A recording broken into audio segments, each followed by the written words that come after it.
সকাল বন্ধুরা, সকালে কি বাজার নিয়ে এসছে আপনাদেরকে দেখাচ্ছি, যে কি মাছ নিয়ে এসছে আপনাদেরকে দেখাচ্ছি। এই দেখো বন্ধুরা, ভোলা মাছ আনতে বলেছিলাম, তো ভোলা মাছ নিয়ে এসছে।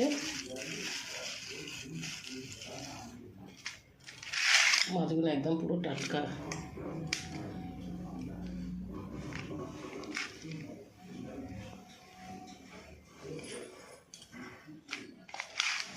সব রকম মাছ মিলানো আছে। এটা একটা পমপ্লেটে মাছের মতন খেতে লাগে, মাছটা খুব ভালো টেস্ট, পমপ্লেট মাছের মতন খেতে লাগে। এই মাছটা নিয়ে এসছে, আর এই যে ভোলা মাছ আছে এখানে, আর এখানে এই যে পেঁপে নিয়ে এসছে আর পটল নিয়ে এসছে বন্ধুরা। এই বাজারে এসছে। ভিডিওটা ভালো লাগলে আপনারা লাইক, শেয়ার, কমেন্ট করে দেবেন, সাবস্ক্রাইব করে দেবেন বন্ধুরা।